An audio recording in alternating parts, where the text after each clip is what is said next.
In the aftermath of a leftist terrorist attempting to murder dozens of Republican congresspeople, there were widespread calls from both right and left to tamp down the level of violent language regularly utilized in political discourse. It was a starry-eyed idea, kind of dumb, and was never likely to withstand a test of hard-nosed politics. And naturally, it didn't. Within 2 weeks, the opponents of President Trump went right back to the violent language they were decrying. On Thursday, responding to the Senate health bill that would trim around the edges of Obamacare while restructuring Medicaid, Senator Elizabeth Warren took a political tomahawk to Republicans, calling their bill blood money. Then there was actor Johnny Depp, who's been playing a fey pirate both on screen and off for the last decade, who said that maybe an actor should assassinate Trump. Then there was Josh Fox, a leftist film producer, who followed up with this gem, quote, Mitch McConnell is a terrorist. Donald Trump is a terrorist. This bill terrorizes people and sentences poor people to death. Here's leftist pressure organization Media Matters, quote, what pundits call a moderate Senate healthcare bill will kill people. Then there were these protesters, quote, GOP unveils healthcare bill while protesters bleed and scream, the government wants to kill me. And there was Scott Dworkin, Democratic consultant, fact, the GOP healthcare bill will kill Americans, hashtag SaveACA. Yes, the violent language the left thought was so terrible that it supposedly led to the Oklahoma City bombing and shooting of Gabby Giffords just had to stop. But not the violent language that, by the same theory, may have impacted the congressional shooter. That has to continue. After all, how will people know how violent and threatening Republicans are unless Democrats describe them as murderers and terrorists? I'm Ben Shapiro. This is The Ben Shapiro Show. Alrighty, so a lot to get to today. We're going to talk about Johnny Depp and his fey piracy in just a second. We're also going to talk about, we're going to go through the healthcare bill, which I now have had a chance to read, so we'll talk about everything that is in the Senate healthcare bill. But before we do any of that, I want to remind you that in these times, it is useful to own some precious metal. If you feel insecure about the future of the economy, if it looks like the economy might be slowing in some ways, if you're worried about foreign threat that may impact the economy, if you're worried about inflation. That's why you need to talk to my friends over at Birch Gold Group. They have a long-standing track record of continued success, thousands of satisfied clients, countless 5-star reviews, an A-plus rating from the Better Business Bureau. Right now, if you contact them, they can give you a free information kit on physical precious metals, and that 16-page kit reveals how gold and silver can protect your savings, how you can legally move your IRA or 401k out of stocks and bonds and into a precious metals IRA. Go to birchgold.com/Ben. That's birchgold.com/Ben. And by the way, for your personal collection of precious metals, they have beautiful stuff. I mean, like this is a 5-ounce Silver America, the beautiful coin, and you can see that, pretty cool. Teddy Roosevelt. You can see, ooh, pretty. They also have the 1-ounce Silver American Eagle proof coins, so you can get these coins, you can stash them, and they will still be worth something when your dollar is worth nothing eventually.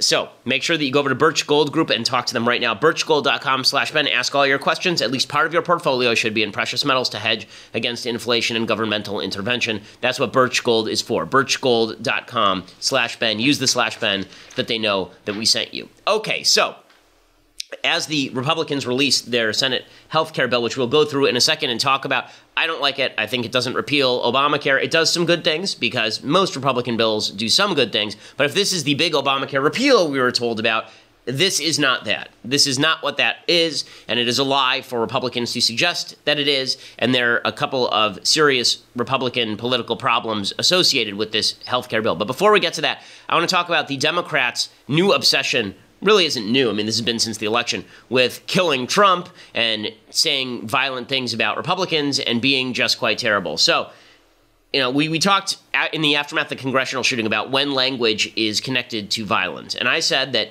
you know, I'm not going to explicitly blame language for violence unless the language explicitly calls for violence. However, I also said that when you have increased violent language, when you have an increased tenor in political debate that suggests that your political opposition, terrorists who are benefiting from blood money, that there is a small, fringy group of people who are going to be set off by this. And again, I'm not going to draw a direct linkage, but I think there is clearly an indirect linkage. Language can affect random people, for sure. If you think of speech as a giant circle and then the group of sane people as mostly falling within this circle who understand what speech is, and then there are outliers out here who can be set off. As the circle of speech expands to include more violent speech, then what you will see is that the circle starts to shrink, actually, and the number of reasonable people who understand that this is meant not to be violent shrinks, and you start to exclude some of the people on the fringes who start to become irrational and crazy. Anyway, the Democrats have obviously been engaging in this sort of stuff for a while. Johnny Depp was making headlines last night because he was speaking. First of all, actors should never speak outside of their Hollywood roles. There's a reason people write lines for them. It's because actors are generally not the most intelligent people on earth. Okay, I know a lot of actors. There's a reason there are stereotypes about actors.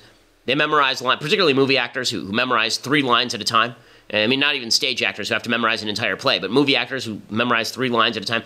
No one thinks that Johnny Depp is some sort of genius. Also, I don't know why Johnny Depp's look is now a homeless man who killed 3 other homeless people and then assembled their wardrobe.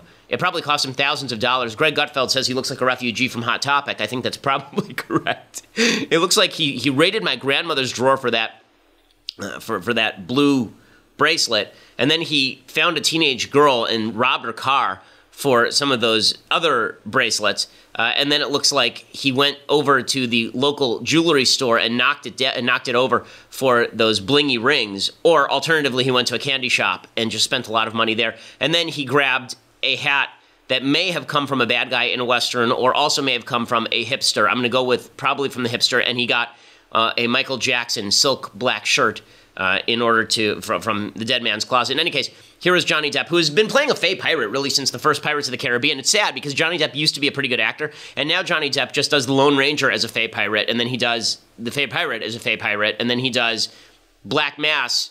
He tries not to be a fey pirate, but he sort of fails, and even the fey pirate sort of infuses his attempt to be a Boston gangster. Anyway, here's fey pirate Johnny Depp talking about how he would like to kill President Trump. Can you bring Trump here? Here I am. No, just to... No, you've misunderstood completely. Just to give him some love and rehabilitation. I think he needs help. I'm just going to be in the press. It'll be horrible. But I'd like that you're all a part of it. When was the last time an actor assassinated a president? When's the last time an actor assassinated a president? When I was sailing the high seas, I used to assassinate people all the time. I want to clarify, I'm not an actor. I lie for a living. I lie for a living, you know. I'm just like, I'm a randy pirate. You can't, baby, let me just tell you. I mean, I've been playing this semi-gay pirate for years, and I've made bajillion dollars off of it and blown nearly all of it on stupidity, but, you know, I have some things to say about politics. I mean, for God's sake, if you're going to play a pirate, play a pirate. Arr. Anyway, so the Democrats have little beyond this sort of violent language. They're beginning to realize that, and so all hell is breaking loose in the Democratic Party. Bernie Sanders is going out there, and he's openly proclaiming our brand sucks because he would like to be the brand. Yes, he wants the brand of the Democratic Party to be a crazy old loon bag from Vermont who used to vacation in the USSR and is a socialist, but it is not my fault that I love pudding so much I had to buy a second vacation home just to store all of my pudding, as well as Ben & Jerry's ice cream, which is quite delicious, although it hurts my dentures because it is very cold. So I like to wait until it melts into a soupy concoction, which I can then eat, but slowly through a straw while looking out at the lake in my vacation home. Bernie Sanders, go. Democrat Congressman Tim Ryan told the New York Times just the other day that, quote, our brand is worse than Trump. Is he right? I mean, is the Democratic brand He may be. broken? The Democratic, look, I speak as the longest-serving independent in American congressional history. The Democratic brand is pretty bad. I mean, I think the Trump brand is also pretty bad, as is the Republican brand. That's why so many people are giving up on politics. They're looking in Washington, and what the average American is saying, I'm in a lot of pain. My kid can't afford to go to college. I'm making $10 an hour. What are you going to do for me? And they don't hear much coming out of Washington. Okay, so he's right that the Democrats have a terrible brand. I think that his recommendation that the brand move further to the left is kind of insane. Democratic Representative Tim Ryan, he came out and he said that Nancy Pelosi, who is now under fire after the loss in GA6, he says, listen, Pelosi's brand is awful, and this is true, okay? If you look at the GA6 race, as I mentioned yesterday and the day before, if you look at the Georgia 6th race, the name that was national, that was mentioned the most in that race was not Trump, it was Nancy Pelosi, and here's Tim Ryan pointing that out. Well, what I really think is that Leader Pelosi, looking forward to the 2018 election, has to ask herself this question. Do I help Democrats win swing districts, which we need to win in 2018, or do I not? And have an honest dialogue with herself. And I think the answer is obvious. And the answer, obviously, is she should go? Oh, I think that if we are going to win, if we're going to regain the majority in 2018, we have to have new leadership. Okay, so even the Democrats are starting to realize they have a problem here. Meanwhile, Nancy Pelosi is gripping with that death grip of her gnarled fingers onto power in the House. Here is Nancy Pelosi, dentures a-movin', talking about how she is the greatest politician who ever lived, ever in the history of the United States, and I don't understand why people are so angry at me all the time. It's just terrible. I'm a master legislator. I am a strategic, politically astute leader. I am my leadership is recognized by many around the country, and that is why I'm able to attract the support that I do, which is essential to our election, sad to say. I'm well-liked and beautiful, and everyone loves me. Okay, good luck, Nancy Pelosi, with all of this. So here's the thing. As I said yesterday, the Republicans have the upper hand because the Democrats are in disarray. What can bring the Democrats together is not just an unpopular president like President Trump, and we'll talk about what he's been doing over the last 24 hours, but also they need a piece of legislation to rally around so that they can get their base out and so that they can get people on the edge to vote while leaving Republicans home. What they need is a piece of legislation that is so polarizing that they can grab onto it and hold onto it and use it as a club to beat Republicans. This is what happened in 2010 after Barack Obama pushed forward the auto bailouts and he pushed forward it was essentially the nationalization of the auto industry and the stimulus package, and he pushed forward Obamacare. And then in 2010, Republicans wiped out Democrats. Okay, in 1994, it was Bill Clinton's Hillary Care proposal that led Republicans to wipe out Democrats. So what is the big proposal from Republicans? Naturally, they decided to play right into Democrats' hands. So they could have started with tax reform. They could have attempted to get 60 votes on tax reform. They could have started with even an infrastructure bill that wouldn't have been so polarizing. I'm talking politically now, not even from a conservative point of view, just politically. If you want to win, the last thing you start with is touching the healthcare system, because the healthcare system is already collapsing. One of two things is going to happen. Either you're going to do a full overthrow of the healthcare system that actually fixes it, but is unpopular because there's a transition period for any healthcare system, or you are going to leave it in place and let it die, or there's a third possibility, which is the worst of both, which is you make some changes around the edges that may be beneficial in some ways, but you own the continued failure. And that's, of course, what Republicans are choosing because they are stupid. So here is what is in the Republican Senate Obamacare light bill. So there are a couple of things in here that are good. There are tax cuts, right? It cuts taxes. It gets rid of the employer mandate, and it also restructures Medicaid. So Medicaid right now is basically an open-ended program where the federal government is absorbing the increase in the number of people who are rushing onto Medicaid and then giving grants out on a need-based basis as opposed to a per capita flat rate basis to the states. Okay, that is a recipe for unending debt. As far as getting rid of the taxes and getting rid of the individual mandate and getting rid of the employer mandate and all this, the problem is that if you keep the central Obamacare regulations in place, what you're really doing by getting rid of all of this is blowing out the spending. Because if you don't have taxes to cover the cost of Obamacare, if you do not have mandates to force healthy people into the Obamacare system or into the individual health insurance market, then there is no one to pay for the sick people who Obamacare forces insurance companies to cover. That is the problem. You are exacerbating the death spiral that Republicans talk about. Republicans talk about the Obamacare death spiral. There's not enough money to pay for this. Insurers are dropping out because they can't make money off of it. So what do? Well, Republicans just made that actually worse with this Senate bill because the bill retains Obamacare's core regulatory scheme. And as I said yesterday, the bill is not designed to actually get rid of Obamacare. It is designed to lower taxes. It is designed to lower the debt number so that they can get a tax cut through, which is basically again, to the tax point. It is designed to restructure Medicaid, which is a good thing, a very good thing. Avik Roy is head over heels for the bill because it restructures Medicaid, which is a good thing. And then it is designed to let Republicans say they repealed Obamacare, which is actually a really bad thing because you don't want to lie to the American people about repealing Obamacare when you didn't repeal it because you're going to take ownership of a non-free market system in the name of the free market, which is always a disaster for Republicans. So first of all, 6 things about this bill. First, insurance companies will still be mandated to cover pre-existing conditions. The minute you force insurance companies to do this, they begin hemorrhaging cash because people will wait until they get sick to get insurance. The bill gets rid of the individual mandate, okay? So it doesn't force people into the system, which means that these insurance companies will start to go bankrupt or they will start to raise their rates dramatically, which of course does not decrease the price of premiums, it increases the price of premiums. The Republican bill leans heavily on subsidies and does away with the mandates and taxes, and that basically destroys the Obamacare individual market. Daniel Horowitz of Conservative Review has this exactly right. He says the bill merely loosens existing waiver authority up to the discretion of HHS for a few regulations, a provision that will not be strong enough to signal flexibility to insurers enough to reduce premiums. So the idea here would be that if you got rid of a lot of the regulations, then insurers would compete to reduce premiums. The bill doesn't do enough to do that.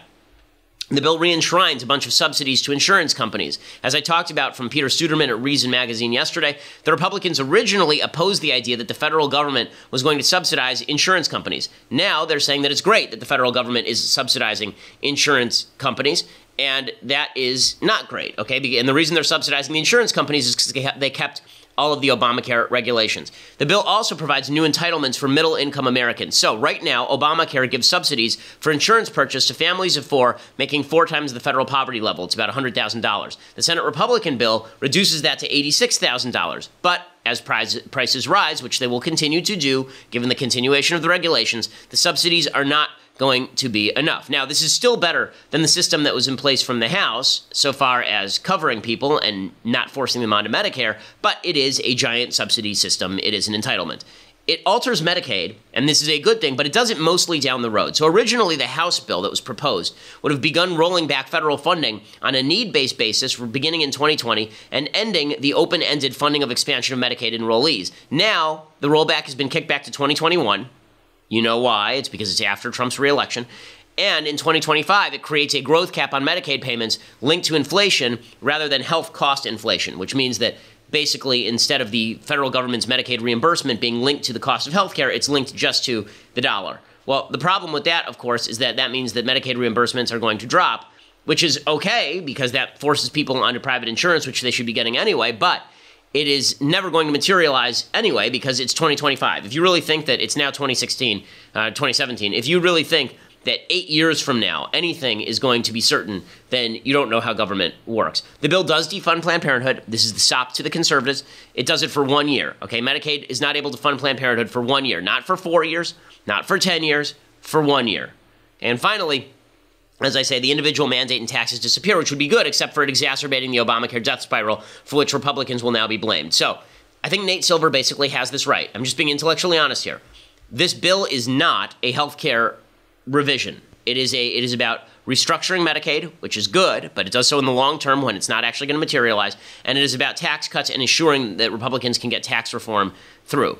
Well, what this means is that there's been some blowback from some of the Republicans in the Senate. I would not expect that Senator Cruz and Senator Lee maybe are going to stand against this. I think that they may be posing an opening bargaining position. I would hope that they would stand against the bill that doesn't repeal Obamacare after Ted Cruz shut down the government in order to propose the repeal of Obamacare. I don't see why things have changed. Here's Senator Cruz talking about it. You can hear that there's a little bit of wiggle room here. Senator Cruz, I think, would be interested in probably finding some sort of solution that allows him to save face. We've been working collaboratively that entire time trying to solve the problems, the underlying problems in healthcare. This current draft doesn't get the job done. But I believe we can get to yes. I believe we can get this done. There is an agreement to be reached. And I have been, for the last 5 months, working around the clock to get to that agreement. And I still believe we can get there. The key to getting an agreement, to getting a bill that can pass, is we need common sense reforms in the bill that lower the cost of premiums. The single biggest reason that so many people are unhappy with Obamacare, that are hurting under Obamacare, is because it's caused premiums to skyrocket. When I'm home in Texas, I hear over and over again from Texans who say, I can't afford health insurance because of Obamacare. We've got to fix that. The current draft circulated this morning doesn't do nearly enough. But the problem is that nothing is going to be done to actually lower premiums. We can stop it there. The only reason that we're going to be able to lower cost of premiums is by getting rid of the core Obamacare regulations on pre-existing conditions. The bill isn't going to do that. We're going to get to the rest of the Republican reaction and why Democrats are chortling over this secretly. But first, I want to say thank you to our friends over at the USCCA. This is the U.S. Concealed Carry Association. So let's say that somebody breaks into your house, it's the middle of the night, you grab your gun and you shoot them. First of all, if you want to know how to shoot them, then you should visit USCCA. They do have firearms training courses, firearm safety courses. But beyond that, once you shoot them, then you could be in trouble with the law even if you did the right thing. And that's why USCCA makes sure that you have the resources and makes sure that you are legally and financially protected for after you pull the trigger. They educate you, they train you, and they make sure that you are legally and financially protected after you pull the trigger. And also, they are focused on getting more guns into the hands of responsible, law-abiding Americans like you. So, in honor of the 4th of July, they have an awesome giveaway they are doing right now, the Great American Giveaway. You can go to defendmyfamilynow.com and register, defendmyfamilynow.com. Register, you get 5 chances to win $1,776 worth of guns and ammo. $1,776, get it? $1,776 worth of guns and ammo at defendmyfamilynow.com. You register, you can give them your email address, and now you get access to all of these materials anyway, which is awesome. You should do it even if they weren't doing a giveaway, but they are doing a giveaway, so why not take advantage? You get 5 chances to win $1,776 toward the gun and ammo of your choice, which is super cool. Again, defendmyfamilynow.com right now. It's defendmyfamilynow. It's, again, all of their resources are invaluable, and the fact that you also get a chance to, get the firearms and the ammo at the same time is super duper cool. Again, it's defendmyfamilynow.com. Defendmyfamilynow. Okay, so, said Cruz, sounds like he wants to vote for the thing. I think this is going to pass. I think it'll play out like this. It'll play out exactly like the House bill. The House bill was presented, and they said, we're going to rush this, rush it. And then it failed. And then they came back and they made some very minor tweaks. And there's a lot of public pressure because I guess we've held out long enough. And then they passed basically the same bill as House Bill number 1 with a few minor tweaks attached that didn't mean anything and that some of which have been stripped out by the Senate. I think the same thing will probably happen here, but Rand Paul's assessment of this is exactly correct. He says this is still Obamacare. It could still happen if the people who wrote the bill are willing to negotiate. Conservatives want a repeal bill. I want a bill that looks like, feels like, and is a repeal bill. My fear is that when I look at this, I keep reading it, and it's like, it sounds like Obamacare to me. It doesn't even sound like Obamacare Light. In some areas, it may be Obamacare Plus on the subsidy side. We can't have a bill that spends more than Obamacare in the first couple of years and call that a repeal bill. So, yes, we should be for repeal, but we also have to have sufficient confidence in capitalism, competition, and free markets. Okay, so what's hilarious about all of this is that as the Republicans rightly, the conservatives in the caucus rightly say this does not repeal Obamacare, the Democrats, of course, it wouldn't matter what this did. If it just said, we want the American Health Care, the American Care Act, or the Affordable Care Act, Obamacare, we just want Obamacare to be called Obamacare. We're going to get rid of one letter. The Democrats say, end of the world. We're all going to die. It's the worst thing that ever happened. If you're going to get accused of that anyway, you may as well make the changes you want to make. You may as well make the changes that are actually going to ensure the premiums come down, because no matter what you do, Democrats are going to claim that it's the end of the world. You're going to kill people. Elizabeth Warren is going to go out there and say it's blood money. Here's Elizabeth Warren today saying it's blood money. She grabbed her tomahawk and she was chanting around the fire. Here's what she had to say. This is a really terrible bill. And make no mistake, this bill is about tax breaks for the rich, and this bill is about Republicans saying, hey, those are our priorities. We're taking care of the people we care about, and everyone else can just bear the costs of it. This is the moment to tell the Republicans in the United States Senate, to tell every one of the Republicans in the United States Senate, no, this bill does not represent our values. This bill is not who we are as a country. We believe that health care is a basic human right, and we will get out there and fight for it. And then she tweeted out, I've read the Republican health care bill. This is blood money. They're paying for tax cuts with American lives. Blood money. Okay, first of all, this lady takes muchos money from Planned Parenthood. That's actual blood money. But she talks about it's blood money and we're going to die, everyone's going to die, it's the worst thing ever. This thing trims around the edges. It really does. And it increases subsidies in some areas. It gets rid of the individual mandate. The idea, by the way, that it's hilarious that they're making cuts and then they're going to make you pay for it. Who's you? Okay, I've been paying for Obamacare since its inception through my tax dollars. I've been paying for Obamacare through increased premiums, and so have you. So this idea that we're going to change the system and it's going to redistribute the costs, one of the great Democrat talking points here is they keep saying, well, this is a tax cut for the rich. Excuse me, or it's a redistribution of money from poor to rich. Obamacare was the greatest redistributive move in modern history, moving wealth from the middle class to the poor, from moving wealth from the young to the old, moving it from the healthy to the sick. That's what Obamacare was. And going back to status quo ante is not actually the destruction of some sort of grand system here. But this is what Democrats are talking like, right? Chuck Schumer says the same thing. He says this would end healthcare as we know it. Everyone's going to die. Rah! Even as we continue to get more details, the broad outlines are clear. This is a bill designed to strip away health care benefits and protections from Americans who need it most in order to give a tax break to the folks who need it least. This is a bill that would end Medicaid as we know it, rolling back Medicaid expansion, cutting federal support for the program even more than the House bill, which cut Medicaid by $800 billion.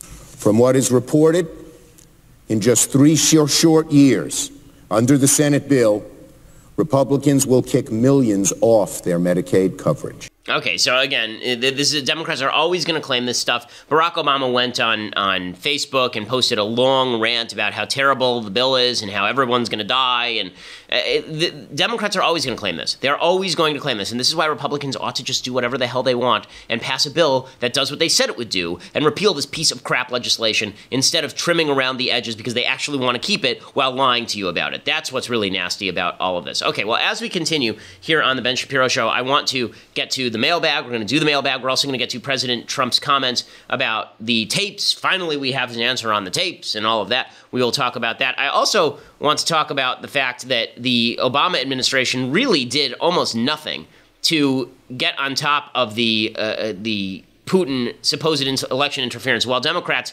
keep talking incessantly about how the election was hacked and it's all Trump's fault. Really, if it's any president's fault, it's President Obama's fault. We'll talk about that in just a second. But for that, you're going to have to subscribe. So go over to dailywire.com right now, $8 a month. The prices are about to rise in July. So if you're going to get a subscription, now is the best time to do it. For people who are already subscribed, the rates are staying the same. But for people who are not, you need to do it now. Lock in that lower rate, $8 a month. You get access to the mailbag. You can do the live mailbag right into me right now. If you subscribe, see the rest of the show live, see Clavin's show live, be part of his mailbag as well. And if you subscribe to the annual subscription, then you get a free signed copy of this book by me and my father. Say It So, Papa, Dad, Me, and the 2005 White Sox championship season. Really fun book about baseball and fathers and sons. People from all sides of the political aisle really enjoying it. So you can get a free signed copy when you get an annual subscription. If you just want to listen later, go over to iTunes, SoundCloud, Google Play, and subscribe. Make sure you leave us a review. That always helps boost us in the rankings. We appreciate it. We are the largest conservative podcast in the nation.